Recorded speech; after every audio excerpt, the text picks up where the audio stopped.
I need to tell you about the 2 weeks when a tribe of Bigfoot creatures tried to drive me off my own land. Now, before you click away thinking this is just another crazy Bigfoot story, understand something. I couldn't call the cops, couldn't call the Forest Service, couldn't call anyone for help. Because what I was doing on that property would have landed me in jail faster than any creature could have gotten me. So when these things started showing up at night, circling my cabin, throwing rocks at my roof, leaving massive handprints on my doors, I was completely on my own. Just me, my shotgun, and a still full of illegal moonshine hidden in the woods. This is a story of how that situation went from bad to worse to something I still can't fully explain. My place is tucked away deep in the Appalachian Mountains, way back where most people would never think to look and wouldn't want to go if they did. I'm talking remote. No neighbors for miles in any direction, no paved roads leading anywhere near my property, just a dirt track that winds up through the hollers and ridges until you reach my cabin. The nearest town is an hour's drive down that winding mountain road, and even then you're only getting to a place with maybe 300 people, one gas station, and a general store that closes at 6. That level of isolation suited me just fine back then. Privacy is what I needed, see, because of my business. And by business, I mean the kind of operation that's been running in these mountains since before my granddaddy's time. Probably before his granddaddy's time, too. I make moonshine. Made moonshine, I should say. Now, before you go judging me, understand that this is all I've got left. My wife left me 3 years back, packed up her things one morning while I was out at the still, and was gone by the time I came home.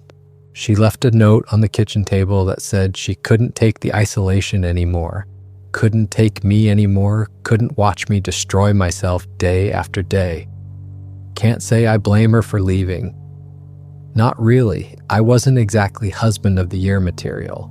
Hell, I wasn't even participant of the year material. I was distant, drunk most of the time, and more interested in my jars of clear liquor than I was in having an actual conversation with my own wife.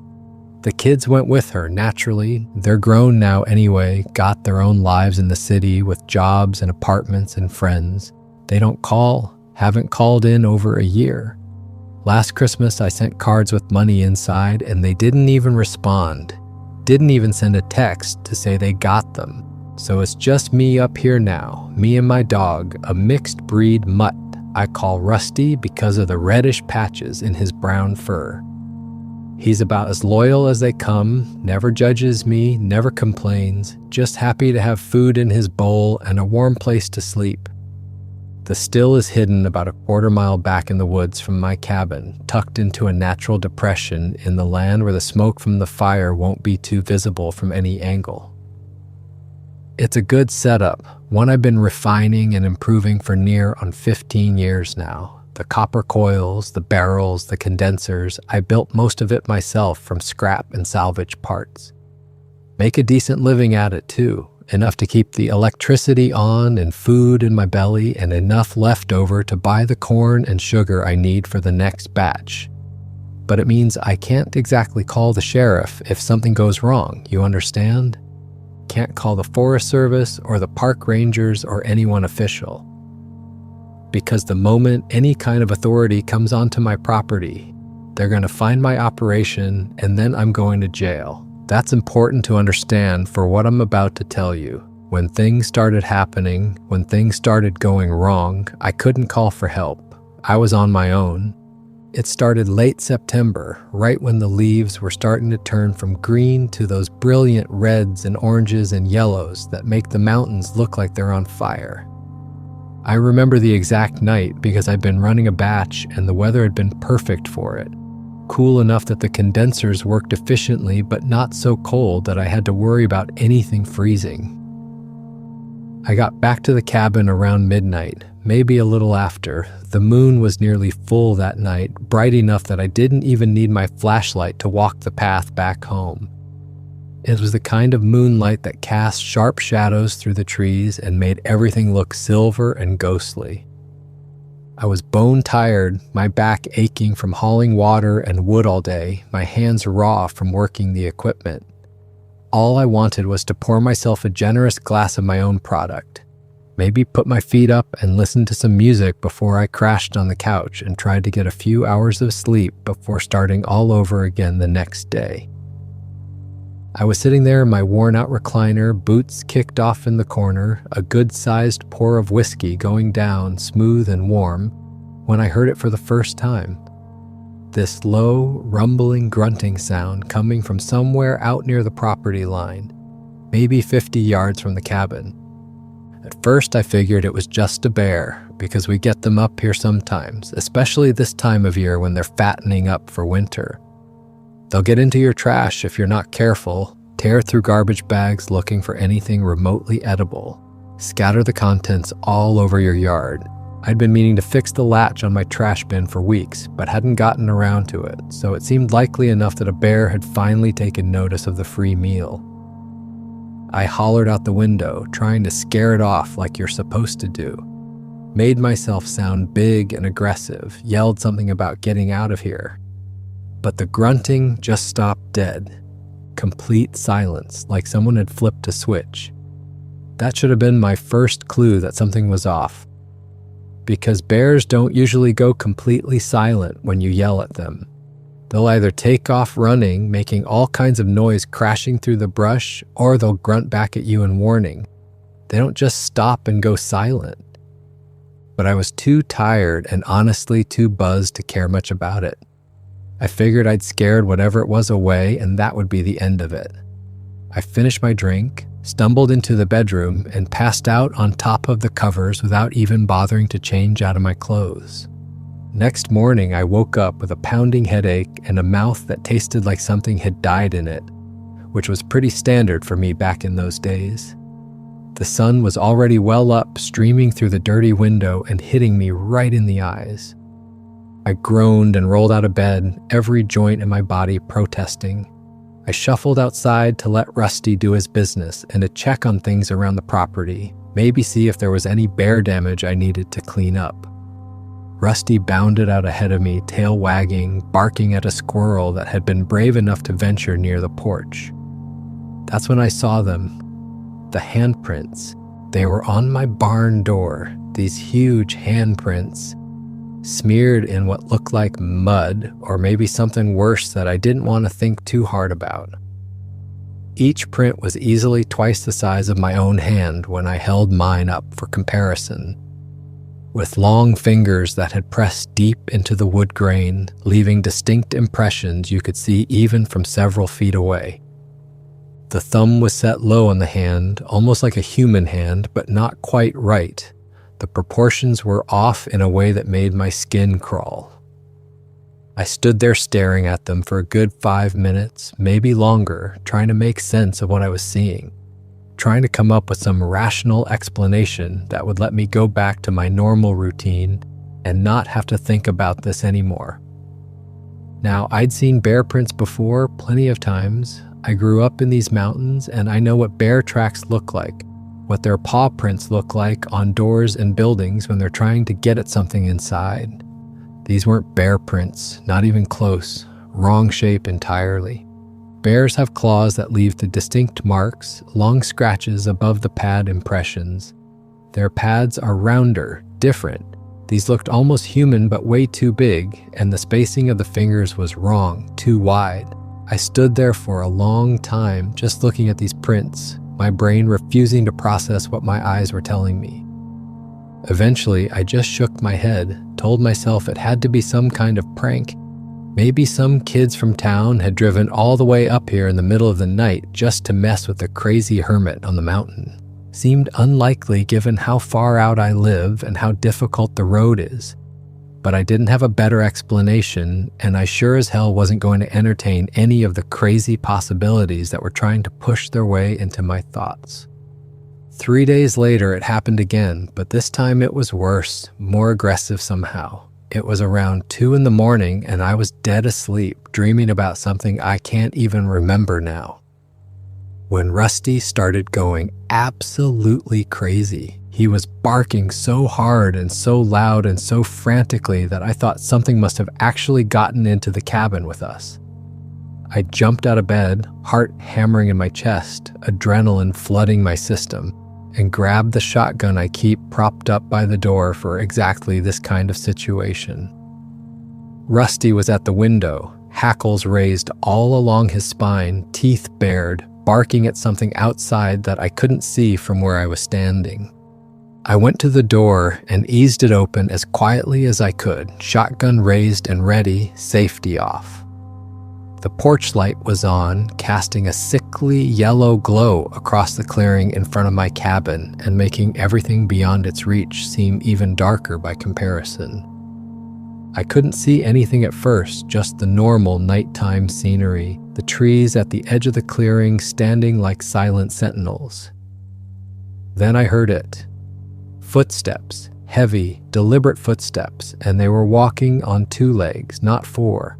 The sound was coming from my right, somewhere near the tree line where the light from the porch didn't quite reach.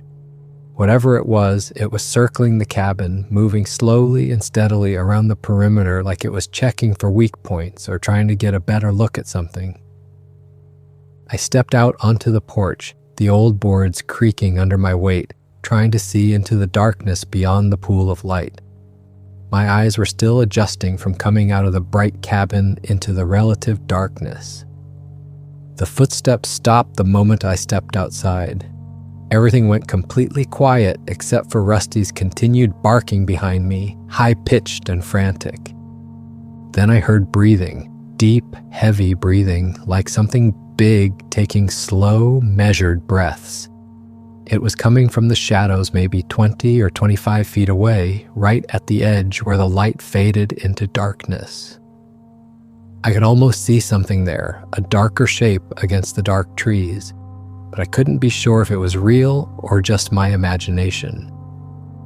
I raised the shotgun higher, aiming roughly in the direction of the breathing, and fired a warning shot into the air.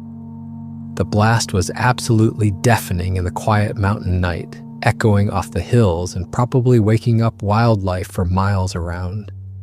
The moment I pulled the trigger, whatever was out there took off. I heard it crashing through the underbrush, moving fast, branches breaking and leaves rustling as it ran. But here's what scared me most, what made my blood run cold even in that moment. It was moving on 2 feet, not 4 like a bear would when it ran. 2, I could tell by the rhythm of the footfalls, by the sound of the running. This thing was running upright on 2 legs, and it was covering ground fast, faster than I would have thought possible for something that must have been huge based on the sound of those footsteps. I didn't sleep the rest of that night, couldn't have even if I'd wanted to. Just sat on the couch with the shotgun across my lap, a box of shells on the cushion beside me, and every single light in the cabin turned on. I kept the curtains open so I could see out, kept watching the tree line for any sign of movement, any hint that whatever it was had come back. Rusty eventually stopped barking, but he didn't settle down either, just paced back and forth between the windows, whining occasionally, clearly as spooked as I was. When dawn finally came, when the sky started to lighten from black to deep blue to that pale gray that comes right before sunrise, I felt like I could breathe again. Daylight meant safety. Whatever was out there seemed to only come at night. I went out to look around as soon as it was light enough to see clearly. It took me about 20 minutes of searching, walking in widening circles from the cabin before I found what I was looking for. Near the still, maybe 30 feet from the main setup, 3 large trees had been twisted and broken at about 8 feet up from the ground. Not snapped off clean like a storm would do, not damaged by wind or lightning, but twisted. Like something had grabbed these trees with incredible strength and just wrenched them around, torquing them until the wood fibers tore and split. The bark was torn away in long strips, hanging down like ribbons, and I could see the pale wood underneath where it had been exposed. I reached up as high as I could and couldn't even touch where the damage started. Whatever did this was tall, way taller than me, and incredibly strong. Strong enough to twist and break trees that were probably 6 or 7 inches in diameter like they were nothing but twigs. That's when I started to get really worried, when the reality of the situation started to sink in. This wasn't kids playing pranks. No way could kids do this kind of damage, and besides, what kids would hike all the way out here in the middle of the night just to break some trees? This wasn't a bear. Bears don't walk upright when they run away, and they don't have hands that can grip and twist trees like this. This was something else entirely, something I couldn't explain, and it knew where my still was. It had been right there, right next to my operation, and if it wanted to cause me trouble, it could. All it would take is one broken piece of equipment, one kicked over batch, one pulled out connection, and I'd lose weeks of work and income I couldn't afford to lose. I didn't have savings to fall back on. This still was my only source of money, my only way to survive out here. The next week was an absolute nightmare, the kind that just keeps getting worse no matter what you do. It started with scratching sounds on the wooden walls of my cabin at night. Long, slow scraping sounds that would start on one wall, right outside where my bed was, and then move to another wall, then another, like something was dragging its claws along the outside while walking around the entire perimeter of the cabin. The sound of it was horrible, setting my teeth on edge, making my skin crawl every time I heard it. Rusty would go nuts every single time, barking and growling and running from window to window trying to see what was out there. And I'd grab the shotgun and rush outside, ready to confront whatever it was. But I never saw anything. Just those sounds in the darkness, and by the time I got outside with the gun, the sounds would stop and there would be nothing but silence. Then came the howls. Deep, guttural howls that didn't sound like any animal I'd ever heard in my entire life. And I've lived in these mountains for 40 plus years. Not wolf howls, we don't have wolves here anymore. Not coyote yips, which are high-pitched and yappy. These were deep, resonant, powerful howls that seemed to vibrate in your chest when you heard them. And they'd echo through the mountains from multiple directions at once, like whatever was making them was part of a group that was coordinating with each other, communicating across distances. Sometimes they'd be close, so close I swear I could feel the vibrations in my chest, feel the air pressure change when the howl reached its peak. Other times they'd be far off in the distance, a chorus of them calling back and forth to each other in patterns that almost sounded like they meant something, like they were saying actual words in some language I couldn't understand. One morning I woke up to find my clothesline torn completely down, the whole thing ripped from where it was strung between 2 posts. The wire was still attached to one post, but the other end had been yanked so hard it had pulled the eye hook clean out of the wood. My shirts and jeans and towels were scattered all over the yard, some of them torn, others just thrown around like someone or something had been having a tantrum. A few pieces were hanging from tree branches like they'd been flung with significant force.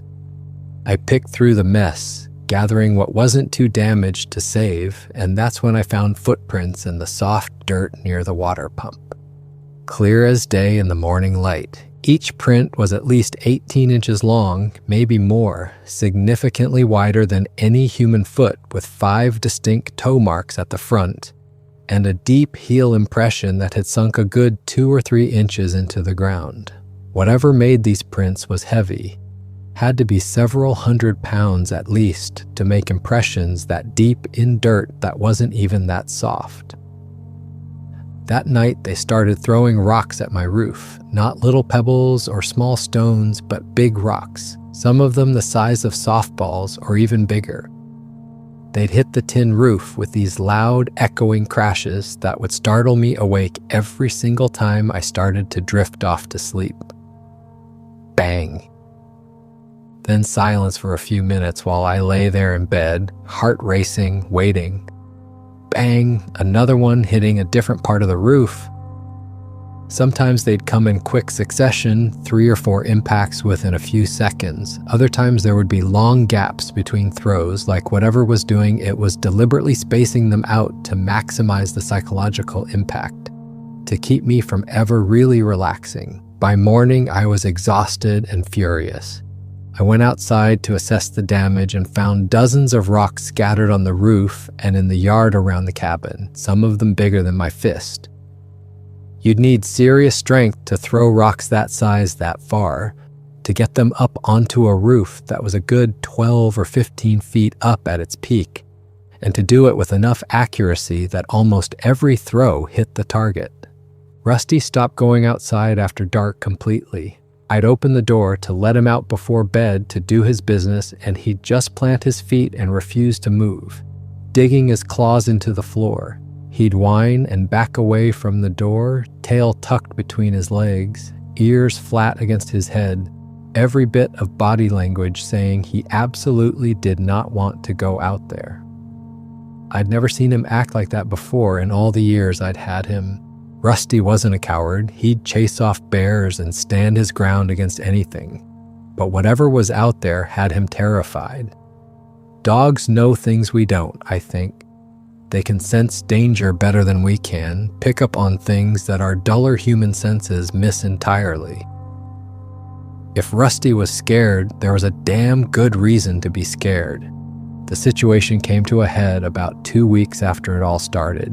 2 weeks of barely any sleep and constantly being on edge. I came back from checking the still one evening, earlier than usual because I'd run out of firewood and needed to haul more from my woodpile before dark. I'd learned by then that I didn't want to be out after sunset, didn't want to be away from the cabin when darkness fell. When I rounded the corner of the path and came into view of my cabin, I stopped dead in my tracks. My porch furniture was overturned. The 2 wooden chairs I'd made myself years ago, solid hardwood that had taken me weeks to build, were flipped on their backs like they weighed nothing. The small table was on its side, one leg cracked. But that's not what made my blood run cold and my hands start to shake. My front door had deep claw marks gouged into it, 4 parallel grooves that ran from about 7 feet high, way above where I could reach, down to just above the doorknob. The marks were deep, cutting through the paint and into the wood beneath, and they looked fresh, the wood still light-colored where it had been exposed. Whatever made those marks had been trying to get in, or at least trying to send me a message. And there, right on my doorstep, arranged almost deliberately it seemed, was a deer carcass. A whole deer, a young buck from the looks of it, throat torn out, just lying there across my doorway like some kind of warning or offering or both. The blood was still fresh, still bright red, pooling on the wooden boards of my porch. The deer couldn't have been dead more than a few hours. This had happened today, probably while I was out at the still. I didn't even think, just grabbed Rusty by the collar and we both got inside as fast as we could move. I locked the door, threw the deadbolt, then shoved my heavy oak dresser in front of it for good measure. Then I went around and locked every window, closed every curtain, and loaded every gun I owned. The shotgun I'd been carrying around, my hunting rifle that I kept in the bedroom, even my old revolver that hadn't been fired in probably 5 years and I wasn't even sure still worked. I loaded them all, set them all within easy reach in different parts of the cabin, and then I waited. Waited for night to fall and for them to come back. Because I knew they would come back. This was building to something. I could feel it. They came back that night just like I knew they would. Multiple ones this time, not just the one I'd encountered before. I could hear them communicating with each other out in the darkness, these low grunting sounds and occasional hoots that had a clear pattern to them, a rhythm that suggested meaning. They were talking to each other. I don't know what they were saying, but it was definitely communication, back and forth, question and answer, or maybe discussion and agreement. They surrounded my cabin. I could hear them moving around outside, positioning themselves at different points around the structure. I could see their shadows moving past the windows, enormous silhouettes that blocked out the moonlight completely when they passed by. They were at least 7 or 8 feet tall, maybe taller, with broad shoulders and a hulking shape that was neither fully human nor fully ape, but something unsettlingly in between. Then they started pounding on the walls, and the whole cabin shook with each impact. Boom! A massive hit on the back wall that rattled dishes in the cupboards. Boom! Another one on the side so hard that a picture frame fell off the wall and shattered on the floor. Boom! Boom! Boom! They were hitting the cabin from multiple directions at once. Coordinated strikes that made the entire structure shake and groan. I thought they were going to bring the whole thing down, just pound it to pieces with their fists or whatever they were using. The sound was terrifying. The feeling of being trapped inside while something that strong attacked from all sides. Rusty was under the kitchen table, pressed into the corner, whimpering and shaking. I was standing in the middle of the room with the shotgun, spinning around, trying to keep track of where they all were, but they were everywhere at once, surrounding me completely. I ended up spending the night in my bathtub with the shotgun and Rusty pressed against my side. I know it sounds ridiculous, but it was the only place in the cabin that felt even remotely safe. Surrounded by porcelain and tile on all sides, no windows, only one way in or out. I pulled the shower curtain closed like that would somehow help, like they couldn't just tear through it if they wanted to.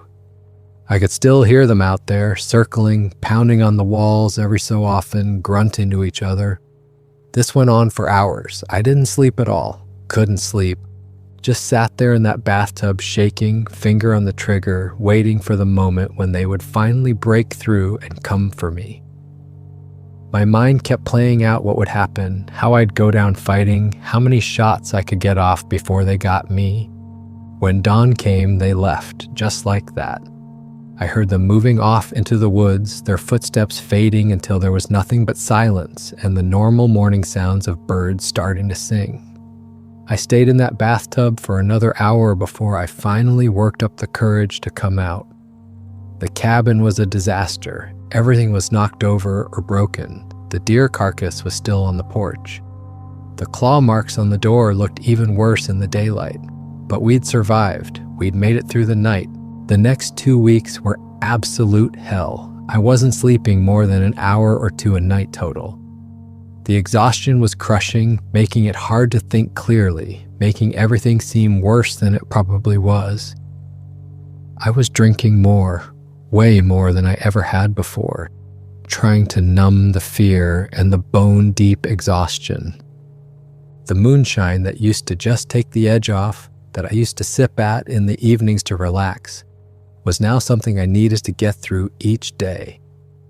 I'd start drinking in the afternoon and keep going until I eventually passed out wherever I happened to be. Sometimes in my chair, sometimes on the floor.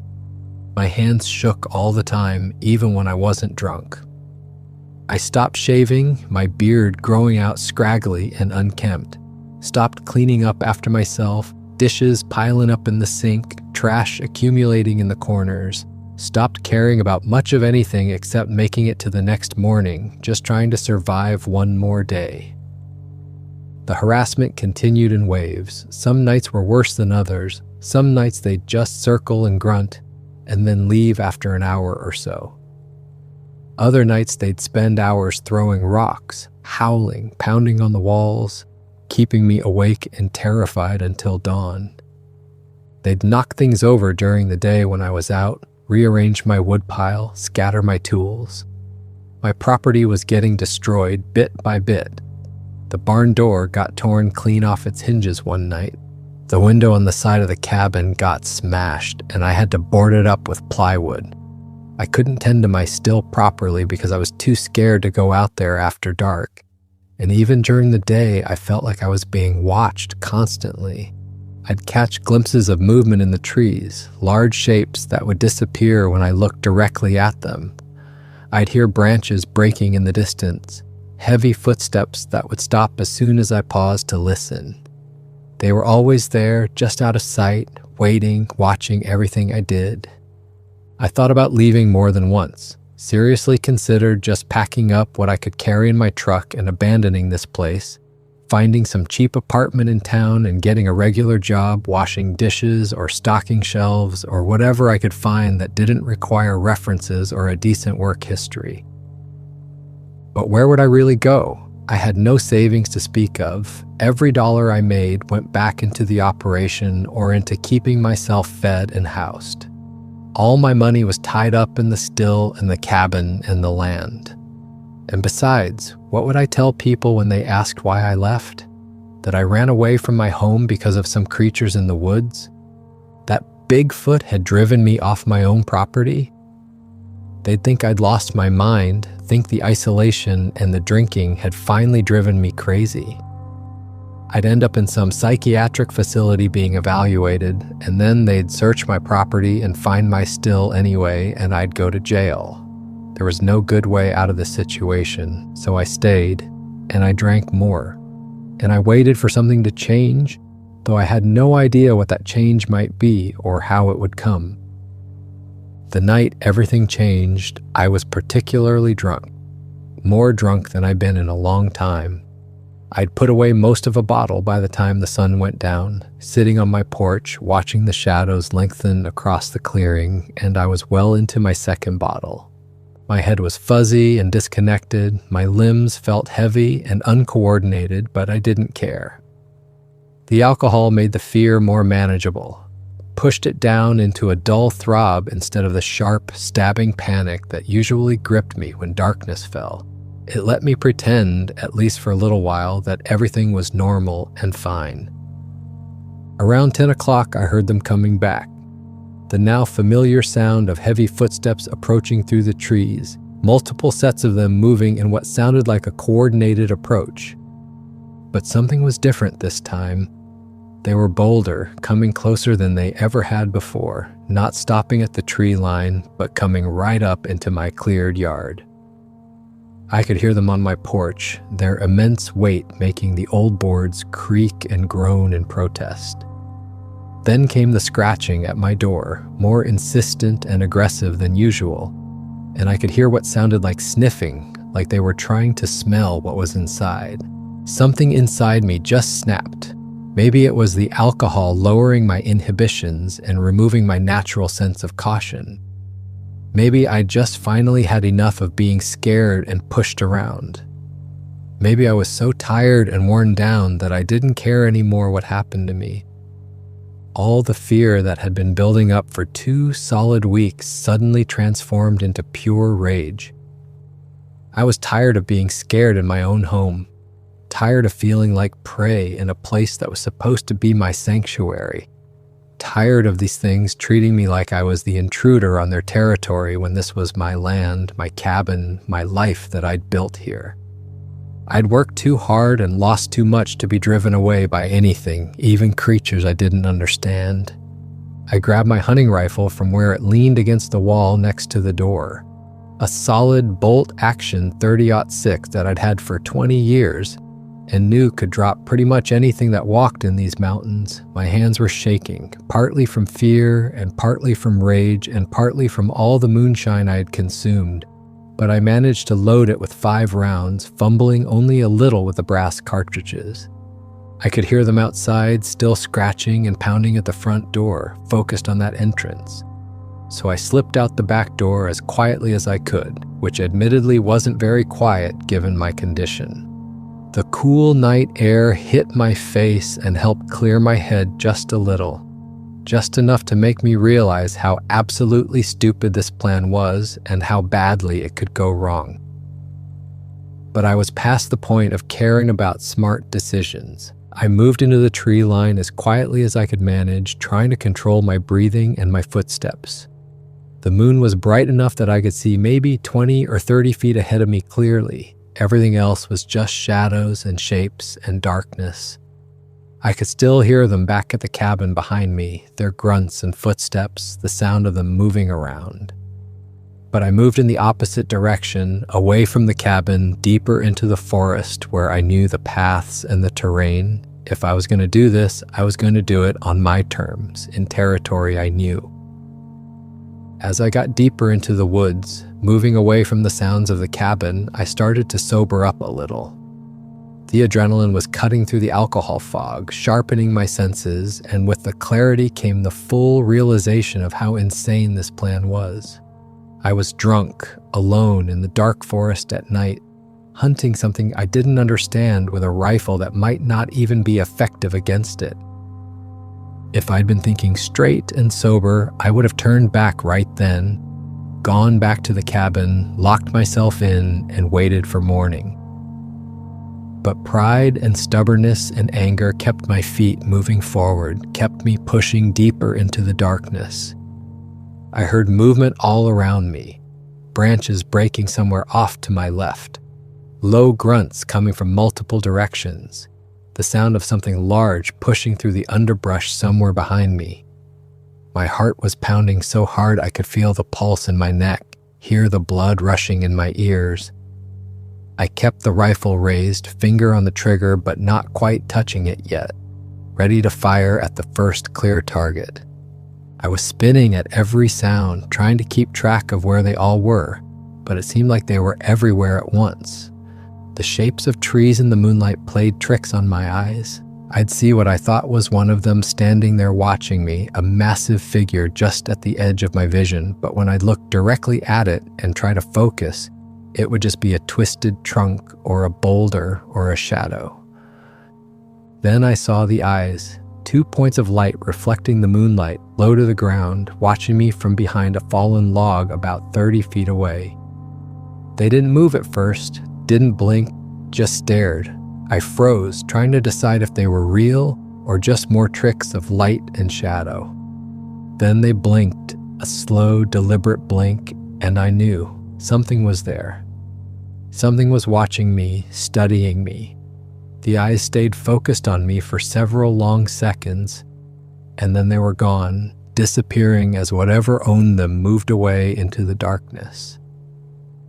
I followed what looked like a game trail, a narrow path through the underbrush that animals had worn over years of passage. I tried to move quietly, but my boots kept snapping twigs and crunching through dead leaves that littered the forest floor. Every sound I made seemed impossibly loud in the quiet forest, announcing my presence to anything that might be listening. At one point, I stepped on something soft and yielding that made me lose my balance and almost fall. When I looked down, still trying to keep my rifle pointed forward, I saw it was a massive pile of droppings, still steaming slightly in the cool night air. Whatever left it had been here very recently, minutes ago at most. I was close to them, very close. A loud crack behind me, the unmistakable sound of a thick branch snapping under significant weight, made me spin around, rifle raised and ready to fire. Nothing, just darkness and trees and shadows that seemed to shift and move. But the crack had been loud and close, maybe only 10 or 15 feet away. Whatever made that sound was big and it was following me. I stood there frozen for what felt like an eternity, but was probably only 30 seconds scanning the shadows, waiting for movement. My finger now resting on the trigger, ready to pull at the slightest provocation.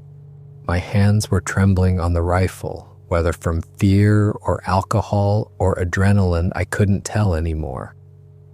That's when I noticed the silence. The complete and total absence of sound that I'd experienced before but hadn't fully registered. No insects chirping or buzzing, no night birds calling to each other, no rustling of small animals in the brush going about their nocturnal business, no wind moving through the trees, nothing. Just an oppressive, unnatural quiet that pressed in on me from all sides, heavy and suffocating. It's the kind of silence that happens when a predator is near and every living thing in the area knows to shut up and hide and hope they're not noticed. Every survival instinct I had was screaming at me that I was in danger. The overwhelming feeling of being watched washed over me like a physical wave, making the hair on the back of my neck stand up and my skin break out in goosebumps despite the mild temperature. Not just by one set of eyes, but many. I could feel them out there in the darkness all around me, observing me from multiple directions, tracking my every move. The feeling was so strong it was almost paralyzing. My instincts were screaming at me to run, to turn around and get out of there as fast as my legs would carry me, to get back to the cabin and lock myself inside. But my pride and anger kept my feet planted, kept me moving forward even though every fiber of my being knew this was wrong. Then the smell hit me like a physical blow, a powerful, terrible odor that made my eyes water and my stomach turn. It was like wet dog mixed with rotting meat and something else I couldn't identify, something musky and rank and utterly wrong. The smell was so strong and so awful that I had to fight the urge to gag. It was coming from somewhere ahead of me, drifting on what little breeze there was, and it was getting stronger with each step I took, which meant whatever was making it was getting closer, or I was getting closer to it. I seriously considered turning back at that point. The smart thing, the sane thing, would have been to retreat to the cabin immediately, lock myself in, and wait for morning when I could think clearly and make better decisions. But I'd come this far, stumbled this deep into the forest following these things, and some stubborn part of me needed to see this through. I needed to confront whatever had been tormenting me for the past 2 weeks. I needed to look it in the eye and prove to myself that I wasn't going to be driven from my home by anything. So I kept moving forward, following the smell, my rifle at the ready, my finger on the trigger. The trees opened up into a small clearing, maybe 20 yards across, lit by moonlight that filtered through the branches overhead and illuminated the space in silvery light that made everything look unreal. And there, about 40 yards away on the far side of the clearing with its back to me, was one of them. It was absolutely massive, at least 8 feet tall and broad across the shoulders in a way that suggested incredible strength. It was covered in dark reddish-brown hair that looked almost black in the dim light, the hair thick and shaggy and covering every visible inch of its body. The creature was hunched over something on the ground, its broad shoulders and long arms clearly visible even from this distance, examining whatever it had found with what looked like careful, deliberate movements. For a moment, I just stood there at the edge of the clearing, staring, my brain refusing to fully process what my eyes were seeing. Part of me still couldn't believe this was real, that this creature actually existed.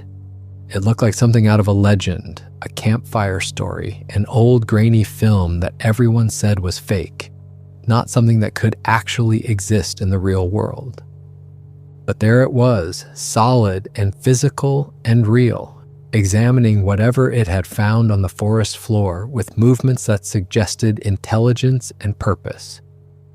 It was completely unaware of me standing there behind it, focused entirely on whatever task it was performing. I raised my rifle slowly, trying not to make any noise that would alert it to my presence. My hands were shaking so badly I could barely keep the sight steady, the front sight post bouncing and weaving as I tried to line it up. I tried to control my breathing, taking slow, measured breaths the way I'd been taught, but my heart was hammering so hard in my chest I could feel it pulsing in my temples and hear it whooshing in my ears. I put the front sight on the center of its broad back, right between those massive shoulders, and started to squeeze the trigger slowly, steadily, the way you're supposed to. The creature went completely still. Its whole body froze mid-motion. It had heard something, or maybe sensed something. Some change in the air or the forest that told it something was wrong. Its head cocked to one side, a very human gesture of listening, trying to identify what had changed. I froze too, not even daring to breathe, the rifle still raised and aimed at its back, for several long seconds that felt like hours, neither of us moved. The entire forest seemed to hold its breath, waiting to see what would happen. Then slowly, so slowly it was almost painful to watch, the creature began to turn around. When it stood to its full height and faced me completely, I nearly dropped the rifle from sheer terror. The face was the worst part, the thing that would haunt my nightmares for weeks afterward. It was human-like, but horrifyingly not human. A flat nose with wide nostrils, a prominent brow ridge that shadowed deep-set eyes, a mouth that was too wide, lips that were too thin. And the eyes were what really got me. They were intelligent. Deeply, disturbingly intelligent. They locked onto mine with an awareness and understanding that chilled me to my very core. This wasn't just an animal acting on instinct. This thing understood exactly what I was, exactly what I was holding in my hands, and exactly what I intended to do with it. And there was something in those eyes, some expression I couldn't quite read. Not quite anger, but a kind of stern disapproval, like I was a child doing something wrong and it was disappointed in me. We stared at each other across the clearing for what felt like an eternity, but was probably only a few seconds. Those eyes held mine, wouldn't let me look away even though I wanted to. They held intelligence, curiosity, and something else I couldn't identify. Not quite anger, not quite fear. Something more complex than either of those simple emotions. A kind of measuring, evaluating look, like it was trying to decide something about me. Then it bellowed. The sound was unlike anything I'd ever heard in my entire life. It started deep, rumbling up from that massive chest, and then rose in pitch until it was almost a scream. Part roar, part scream, part something else entirely that I had no frame of reference for. The sound of it was so loud and so powerful that I felt it resonating in my own chest, vibrating through my rib cage. It paralyzed me with fear, froze every muscle in my body. Before I could react, before I could even think about pulling the trigger, the creature charged. It covered the distance between us impossibly fast, faster than anything that size should be able to move, faster than seemed physically possible. It was just a blur of motion and fur in the moonlight.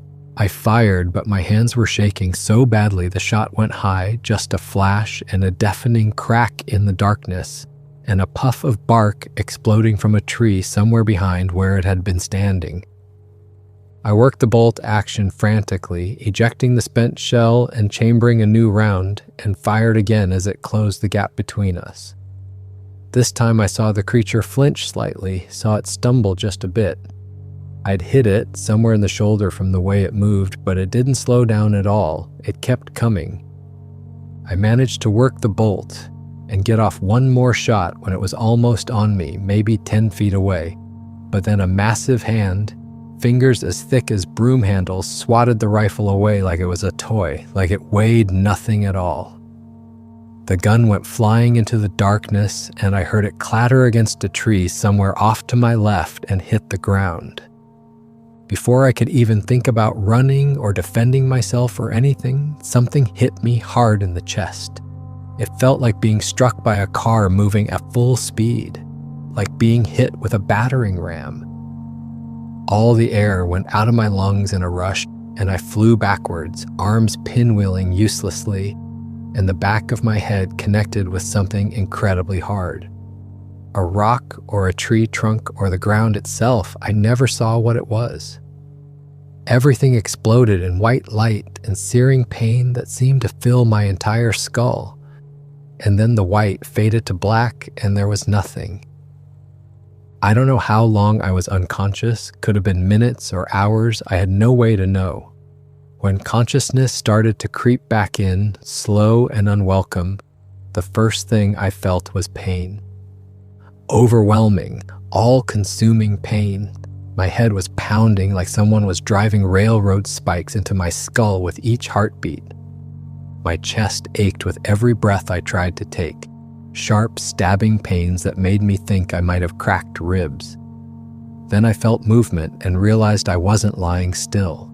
I was being dragged across the forest floor by my ankles, pulled along like a sack of garbage. Branches scraped across my arms and face, leaving stinging scratches.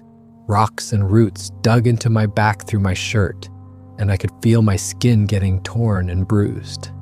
Every few seconds, my head would bounce off something and fresh waves of pain would crash through my skull. I tried to lift my head to see what was dragging me, but the pain was too much and everything spun sickeningly. I managed to turn my head to the side just enough to see massive, furry legs walking in front of me, pulling me along behind them like I weighed nothing. I tried to struggle, tried to pull my feet free or grab onto something to stop the dragging, but my body wouldn't cooperate. My arms felt like they were made of lead, heavy and useless. Everything felt disconnected and far away, like I was watching this happen to someone else and not actually experiencing it myself. The world kept fading in and out, consciousness slipping away and then coming back in confusing fragments. The dragging seemed to go on forever, an eternity of pain and confusion and fear. Sometimes we'd go uphill and my head would drag lower, scraping across rocks and dirt. Sometimes downhill and all the blood would rush to my skull, making the pounding worse. I drifted in and out of consciousness multiple times. At some point, the dragging stopped and I lay there on the cold ground for a while, unable to move, barely aware of what was happening. Then everything went black again, and I gratefully sank into the darkness where there was no pain. When I woke up the second time, I was in complete darkness. Total, absolute darkness, darker than anything I'd ever experienced. For a terrifying moment, I thought I'd gone blind, that the blow to my head had damaged my eyes somehow. I blinked several times, hard, but there was nothing, just black. Then slowly, very slowly, my eyes started to adjust, and I realized I was in some kind of enclosed space. The air was damp and cool and smelled of earth and stone. Everything echoed slightly when I moved, when I breathed. A cave. I was in a cave somewhere. I could see a faint light coming from what had to be the entrance, maybe 20 or 25 feet away from where I was lying. The moonlight that filtered in looked impossibly bright compared to the darkness inside the cave, a dim, gray glow that barely illuminated anything, but at least gave me a reference point. And there, silhouetted against that faint light, blocking my only way out, were 3 massive shapes. 3 of them sitting motionless between me and freedom, their bulk completely blocking the entrance. I was trapped. Pure panic hit me like a physical blow, surging through my body and overriding even the pain. They'd brought me here to kill me. That had to be it. That was the only explanation that made sense. They were going to kill me, probably eat me, and no one would ever know what happened to me. I'd just be another person who disappeared in the mountains, probably blamed on a bear attack or getting lost and dying of exposure. My body would never be found, would rot away in this cave miles from anywhere. I tried to stand up, some desperate primal instinct telling me I had to at least try to escape, had to make a run for it even if I had no chance. But the moment I put weight on my legs and tried to push myself up, pain shot through my entire body like electricity, and I collapsed back to the ground with a cry I couldn't suppress. Something was broken or badly injured, multiple somethings. I wouldn't be running anywhere. I was helpless. One of the shapes moved. It stood up slowly and even hunched over to fit in the cave without hitting the ceiling. It was enormous, at least 7 or 8 feet tall. It moved toward me slowly, deliberately, each footstep making the ground vibrate slightly. I pressed myself back against the cave wall even though there was nowhere to go, nowhere to hide. This was it. This was the end. After everything I'd been through, everything I'd survived, this was how it ended. alone in a cave in the mountains, killed by something that wasn't supposed to exist. But the creature didn't attack. It didn't grab me or hit me or bare its teeth. It just sat down a few feet away from me, close enough that I could smell that awful odor again, but not close enough to touch me. In the dim light filtering in from the entrance, I could start to make out details of its face. It was old. There were scars across its brow and down one cheek, old wounds that had healed long ago. Gray hair was mixed with the brown around its mouth and eyes, concentrated at the temples like an aging human. Its eyes, those disturbingly intelligent eyes, just watched me calmly, waiting for something. It made a soft, grunting sound, not aggressive or threatening, but almost gentle, questioning. Then it did something that shocked me so completely I almost forgot to be afraid. It pointed at me with one long finger, the gesture unmistakably deliberate, then pointed at the cave walls around us. It repeated the gesture several times, clearly trying to communicate something, trying to tell me something important. But I had no idea what. I just stared at it, confused and terrified and completely at a loss. The creature seemed frustrated by my lack of understanding. It looked around the cave floor until it found a stick, a piece of wood maybe 2 feet long. Then it began drawing in the dirt and loose stone that covered the cave floor. Simple symbols, circles and lines and marks that might have meant something. It would draw something, then point at the symbols, then point outside toward the forest beyond the cave entrance. It was trying to tell me something, trying to communicate in the only way it could. But I was too confused and in too much pain to understand. After several attempts at drawing, the creature looked directly at me again and spoke. Actually spoke. The sound that came out was rough and guttural. The words formed with difficulty by a mouth not made for human speech. But I could make out what sounded like words, actual words. Live here. That's what it sounded like. Live here. 2 simple words that made my mind reel and my understanding of the world shift fundamentally. This thing could talk. It understood language. It was trying to communicate with me using words. One of the other creatures moved then, stirring from where it had been sitting by the entrance. It was smaller than the old one, with lighter colored fur that looked almost reddish in the dim light. It approached slowly, cautiously, and I tensed up again, expecting an attack. But again, it didn't hurt me. Instead, it held something out to me, offering it. When I didn't take it immediately, too scared to move, it placed the items on the ground between us where I could reach them. Berries and roots, the kind of wild plants you'd find in the forest, food. I was too scared to eat at first, my mind running through every horrible possibility. Maybe the food was poisoned. Maybe this was some kind of ritual they performed before they killed their prey. Maybe they were fattening me up. But then the old one reached down and picked up one of the berries. It held it up so I could see clearly, then put it in its mouth, chewed deliberately, and swallowed. It was demonstrating that the food was safe, showing me it was okay to eat. The gesture was so deliberate, so clearly meant to reassure that it was almost human. I realized then, through the fog of pain and fear, how hungry I was. I couldn't remember the last time I'd eaten anything. My hands were shaking as I reached for one of the berries and put it in my mouth. It was sweet and tart at the same time, bursting with flavor on my tongue. I ate another, then started on the roots. They were tougher, kind of bitter and fibrous, but I was so hungry I didn't care. I ate everything they'd given me. While I ate, the 3 creatures just sat around me in a loose circle, not threatening, not aggressive, not making any moves to hurt me. Just present, just watching. The younger one moved closer again after I'd finished eating, and I flinched instinctively. But it was just examining the wound on my head where I'd hit the rock when I fell. Its touch was surprisingly gentle for something so large and powerful. It fingers probing carefully at the injury.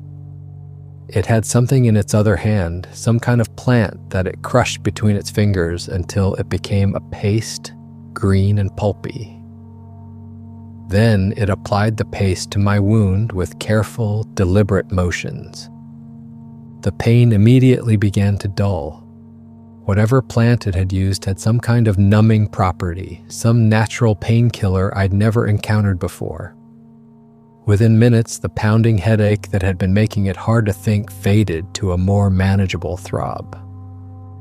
The creature made that soft grunting sound again, almost like approval, and said something that sounded like hurt, heal. 2 more words, simple but clear, spoken with that same difficult formation. These things were actually trying to help me. They dragged me to this cave, and now they were tending my wounds and feeding me. Nothing about this made any sense.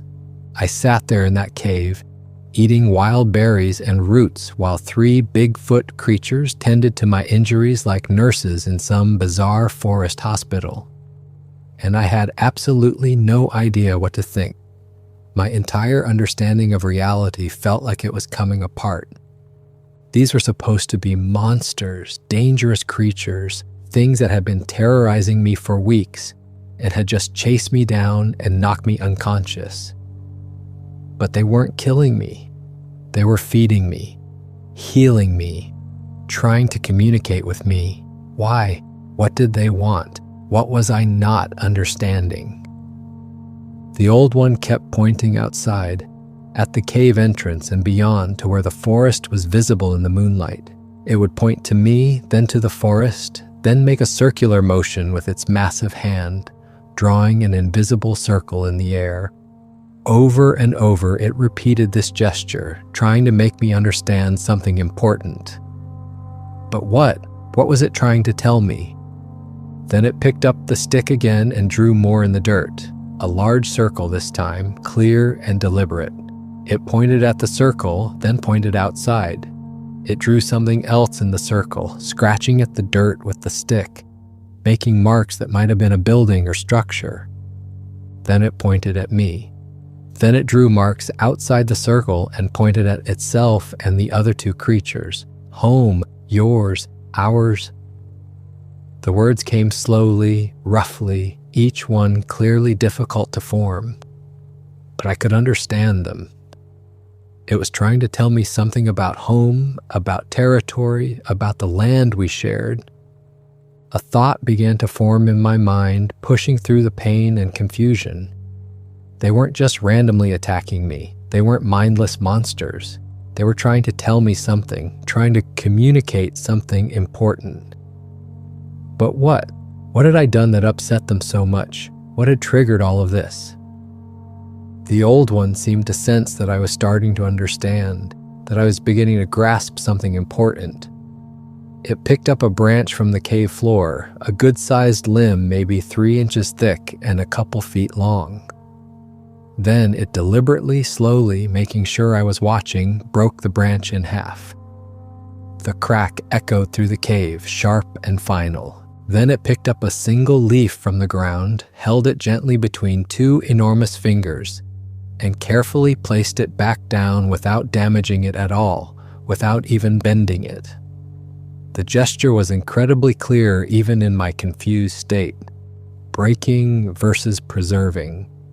Destruction versus respect. Taking versus giving. It pointed at me and made the breaking gesture, snapping an invisible branch between its hands.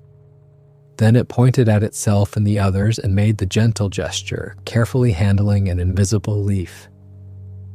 The message was becoming clear, filtering through my pain-addled brain. I was the one breaking things. I was the one causing damage. I was the one taking without giving back. And they were trying to show me a different way, trying to teach me something about respect and balance. My mind raced back over the past several years, over everything I'd done on this property, my still and the constant operation of it, the chemicals I used, lye, and other harsh compounds that I'd dump wherever was convenient. the wood smoke from my fires thick and acrid filling the air. The cleared areas where I'd cut down trees without a second thought, just taking what I needed. The runoff from my operation that probably contaminated the nearby streams and killed the fish. The noise, the constant activity, the complete disregard for anything but making my product and making my money. I'd been so focused on my business, on surviving, on feeding my addiction to alcohol and isolation, that I'd never considered what impact I was having on the land, on the forest, on their home. They weren't trying to drive me away, they were trying to teach me. All the destruction, all the harassment over the past 2 weeks, it wasn't random violence or mindless aggression, it was communication.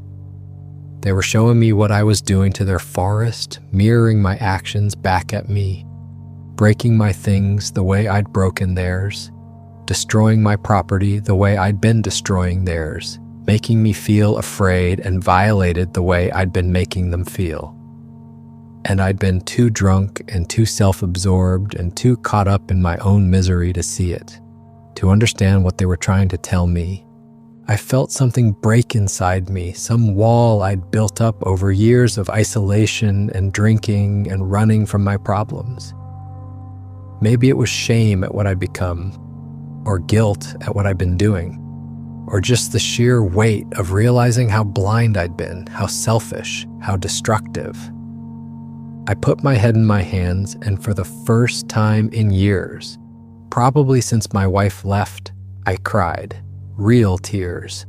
Not the angry tears of a drunk feeling sorry for himself, not the tears of self-pity I'd shed into my whiskey on particularly bad nights, but real tears of understanding and remorse and grief for everything I'd lost and everything I'd destroyed without even noticing.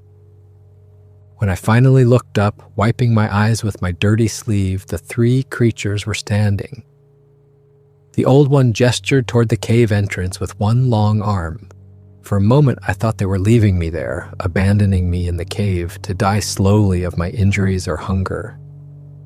Panic flared up again, sharp and immediate. But then it turned back to look at me and beckoned with that same arm, a clear gesture to follow. Come see, that's what the gesture meant. Come with us. Come see what we want to show you. I struggled to my feet with help from the younger creature who supported my weight easily. Everything hurt, but I could walk, barely, limping heavily and leaning on the creature's arm for support. Its fur was coarse but warm under my hand, and the strength in that arm was incredible, absolutely incredible. It could have crushed me without effort, snapped my bones like the sticks it had been breaking. But it was gentle, patient, helping me walk toward the pale light of the cave entrance at a pace I could manage. We emerged from the cave as dawn was just starting to break over the mountains. The sky was that deep blue color it gets right before sunrise, with the first hints of pink and orange painting the horizon where the sun would soon appear. The world was waking up around us, coming alive with the sounds and movements of morning. Birds were starting to sing their dawn chorus. A cool breeze carried the smell of pine and damp earth and growing things. Everything felt fresh and new, like the world had been reborn while I was in that cave. They led me through the forest slowly, moving at my limping pace, never rushing me or showing impatience. And as we walked, I started to notice things I'd never paid attention to before in all my years living here. The old one would step carefully around certain plants, taking a longer path to avoid crushing them even when a direct route would have been easier. When we came to a narrow stream, it paused to let a family of raccoons finish drinking before we crossed, waiting patiently rather than disturbing them. At one point, a bird's nest had fallen from a tree onto our path, eggs somehow still intact inside, and the younger creature gently picked it up and placed it in the crook of a nearby branch where it would be safe. They moved through the forest like they were part of it, like they belonged there in a way I never had, not walking through it as an outsider, but with it, part of the same system.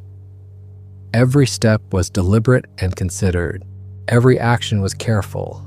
They took what they needed, I'm sure, but they damaged nothing unnecessarily. They existed in balance with their environment in a way I'd never even considered was possible. It was a way of living I'd never even thought about. I thought about my own passage through these same woods over the years, how I'd crashed through underbrush not caring what I trampled, focused only on getting where I was going as fast as possible. How I'd cut trees without thinking about what animals might depend on them for shelter or food. How I'd dumped chemical waste wherever was convenient, not caring where it went or what it poisoned. How I'd made noise and mess and destruction and never once stopped to think about the impact. I'd been living here for 15 years, and I'd never really seen the forest at all. Never understood that I was a guest here, not the owner. As we walked, I realized something else. Something about myself that was even harder to face. I'd been too drunk, too angry, too focused on my own misery to notice anything beyond my immediate needs. The moonshine business wasn't just illegal, it was destroying me, body and soul.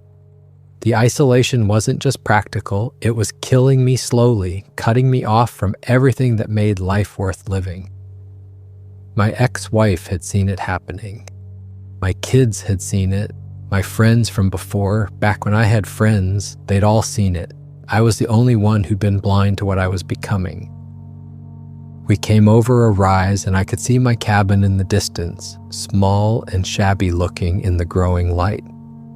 The sun was fully up now, casting long shadows across the clearing and illuminating everything with harsh clarity. I could see my still from here too, visible through the trees, the metal barrels and copper pipes catching the light. The cleared area around it where nothing grew anymore from years of chemical runoff. A dead zone in the middle of the forest. The scar I'd cut into this place. The damage I'd done. The creatures stopped at the tree line at the edge where the forest met my cleared yard. They wouldn't come any closer to the cabin, stopping as if there was an invisible line they wouldn't cross. The old one looked at me one last time, those intelligent eyes holding mine for a long moment. Eyes that had seen decades, maybe longer. Eyes that held wisdom I couldn't begin to comprehend. It said one word. Just one, but it was enough. Choose. The meaning was perfectly clear, even in that rough, guttural voice. Choose what kind of person I was going to be from this point forward. Choose what kind of life I was going to live. Choose whether to keep destroying or to start healing. Then they turned and walked back into the forest. Within seconds, they'd vanished completely, melting into the trees and shadows like they'd never been there at all. But I knew they had been. The ache in my body and the profound lesson in my heart were all the proof I needed. They were real. All of it had been real. I stood there as the sun climbed higher in the sky, just looking at my cabin and my property with completely new eyes. Everything looked different now, smaller somehow, dirtier, sadder. I could see all the damage I'd caused, all the neglect, all the signs of a man who'd given up on caring about anything beyond his next drink. And I hated what I saw, hated what I'd become. Rusty came running from the cabin when he saw me, whining and jumping up, tail wagging so hard his whole body shook with it. He'd licked my face frantically like I'd been gone for years instead of just one night. At least someone still cared about me, still wanted me around. I knelt down despite the pain and hugged him tight, burying my face in his fur for a long moment. I went inside and looked around the cabin with fresh eyes, empty bottles everywhere, covering every flat surface. Dirty dishes piled in the sink, some with mold growing on them. Clothes strewn across the floor, trash overflowing from the bin. The place was a complete disaster because I'd been a complete disaster. I stood in the middle of that mess and made a decision. Right there, in that moment, I chose. I chose to change. I chose to be better. I chose to honor what those creatures had tried to teach me. I spent that entire day taking apart my still, every single piece of it. Every barrel, every length of copper pipe, every connector and valve and fitting. I loaded it all into my truck and made trip after trip into town to a proper recycling center. The guys there didn't ask questions when I paid cash, didn't care where it had come from. On the way back from the last trip, I stopped at the hardware store and bought supplies for properly disposing of chemical waste, the kind of stuff I should have been using from the very beginning. It took me 3 more trips over the next few days to properly clean up all the contamination around where the still had been, to neutralize the chemicals and remove the poison soil. Then I cleaned the cabin, really cleaned it, thoroughly top to bottom, threw out all the alcohol, every last bottle, even the good stuff I'd been saving. Poured it all down the drain and watched it go. Washed every dish, scrubbed every surface, swept and mopped the floors until they actually looked like wood again. Cleaned the windows so light could actually come through. Did all the laundry, every piece of clothing I owned. Fixed things that had been broken for months, little repairs I'd been putting off forever. By the time night fell, I was absolutely exhausted, but the cabin looked better than it had in years. Looked like someone who cared about themselves lived there. That night, I sat on my porch, sober for the first time in recent memory. That wasn't because I'd run out of booze. It wasn't easy. My hands shook and my mind kept wanting a drink. Kept telling me I deserved one after working so hard. But I sat there and fought through it, Rusty at my feet like always, his presence somehow making it easier. The forest was quiet that night, peaceful. For the first time in weeks, I wasn't afraid of the darkness. I knew they were out there watching, and instead of fear, I felt something like gratitude. Over the next few weeks, I kept at it, stayed sober through the shakes and the cravings and the long nights when sleep wouldn't come. Started taking better care of the property, treating it with respect instead of just using it. I planted native species in the areas I'd cleared, researched what should grow there and put those plants in, removed invasive species that were choking out the natural growth, fixed the erosion problems my still operation had caused, started really looking at the forest around me and treating it like the home it was, not just for me, but for all the creatures that lived there. Started acting like a guest instead of an owner. I needed money, so I found legitimate work for the first time in years. Started doing carpentry jobs in town for people who needed decks built or cabins repaired. Did handyman work, fixing plumbing and electrical. Took any honest job I could find. It didn't pay as much as the moonshine had, not even close. But it was enough to get by, and more importantly, I could sleep at night without wondering if the sheriff was going to kick down my door, could hold my head up in town instead of avoiding eye contact with everyone. One evening, about a month after that night in the cave, my phone rang. I almost didn't answer it because I didn't recognize the number and figured it was a telemarketer. But something made me pick up. It was my daughter who hadn't spoken to me in over a year. She was calling to tell me she was getting married in 3 months and wanted to know if I'd be there, if I'd walk her down the aisle. We talked for over an hour, longer than we'd talked in years. She said she didn't know why she was calling, just that she had a feeling she should reach out. I told her I'd be there, and I meant it. When I hung up, I sat there on my porch and cried again. But this time, they were good tears, happy tears. She'd invited me back into her life, given me a chance to be part of something important. My son called a few days after that just to check in, said our daughter had mentioned talking to me and he wanted to see how I was doing. Then my ex-wife called the week after, cautious but friendly, asking if it was true I'd stopped drinking. Somehow they all knew something had changed, even though I hadn't told any of them what had happened. They could hear it in my voice, sense it in the way I talked. The man they'd known was gone, replaced by someone they could maybe trust again. I never saw the creatures again after that morning when they led me home. but I know they're still out there. I feel their presence sometimes, especially at night. Sometimes I'll hear howls in the distance, and now instead of fear, I feel something like gratitude and respect.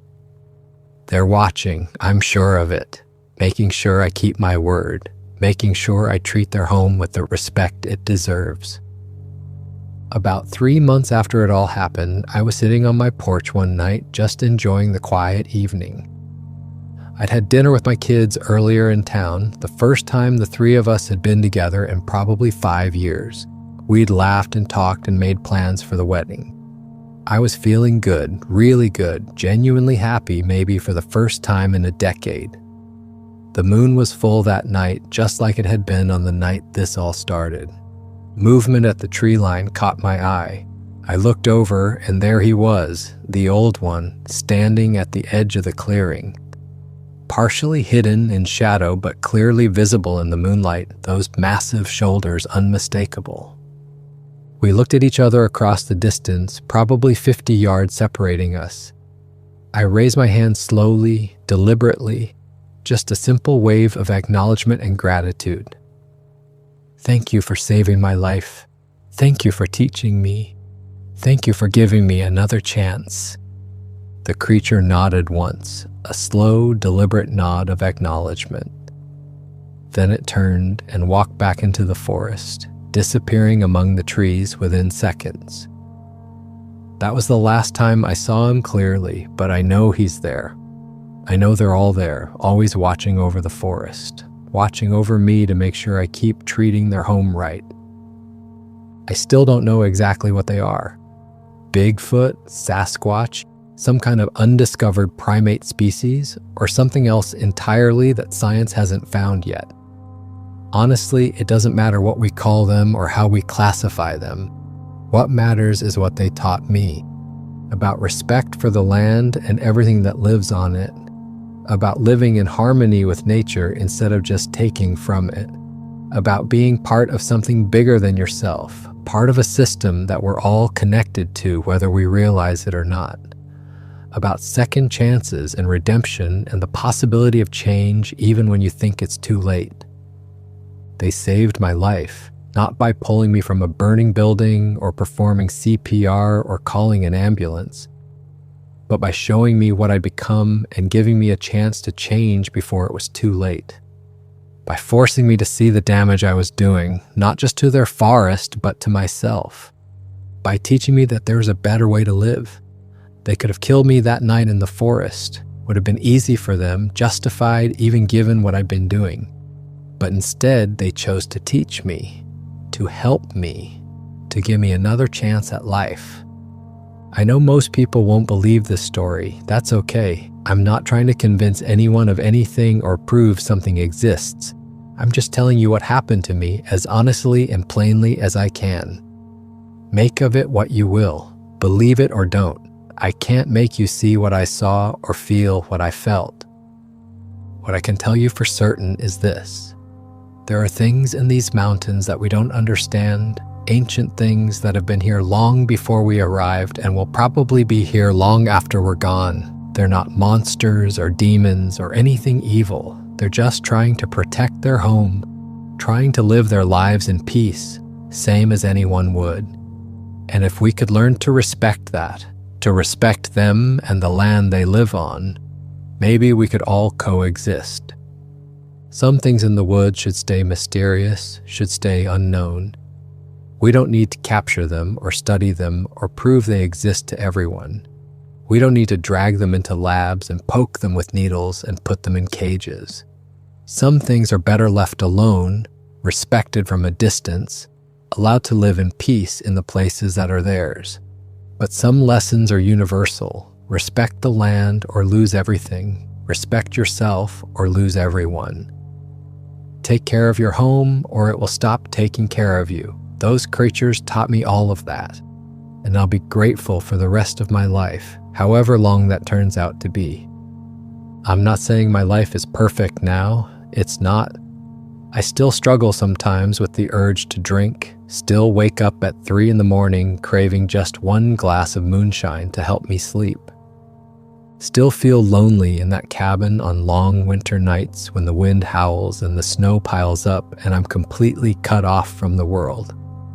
But I'm sober. I've been sober for 6 months now. My kids talk to me regularly. My daughter is getting married next month and I'm walking her down the aisle. I'm working honest work and paying my taxes and treating the land with respect. That's enough.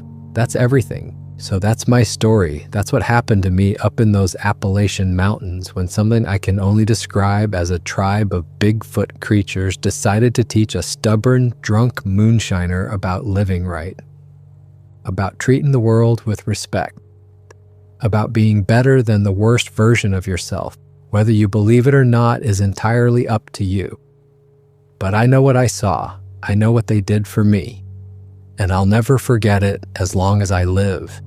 Every night before I go to bed, I stand on my porch and look out at the tree line. Sometimes I think I see movement in the shadows, or I catch that distinctive smell on the wind carried down from the mountains, and I say thank you out loud, whether they can hear me or not. Thank you for not killing me when you had every right to. Thank you for teaching me when you could have just driven me away. Thank you for giving me a second chance at life when I didn't deserve one. They're out there right now as I tell you this. I'm absolutely sure of it. Watching over their forest, living their lives in ways we can't even begin to imagine or understand. And if you ever find yourself alone in the deep woods, in the real wilderness miles from anywhere, and you feel like you're being watched, maybe you are.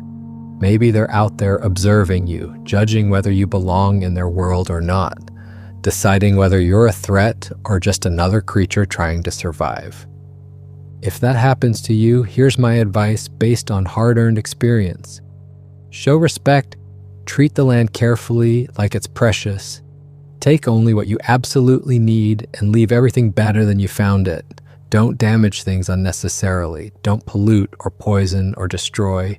Act like a guest in someone else's home, because that's exactly what you are. Maybe, just maybe, if you do that, they'll leave you alone. Or maybe, if you're very lucky like I was, they'll teach you something important about how to actually live. That's all I've got to say. Thanks for listening to an old fool ramble on about the impossible. I know it sounds crazy. Hell, I still barely believe it myself sometimes when I think back on it. Wonder if maybe I imagined the whole thing or hallucinated it all in some drunken stupor. But then I look at my clean cabin and my healing property. I get a call from my kids checking in on me.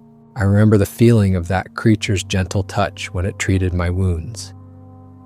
And I know it was real. All of it was real. And I'm grateful. Whatever they were, wherever they came from, whatever science would eventually call them if we ever got the chance to study them properly, they saved my life when I didn't even know I needed saving.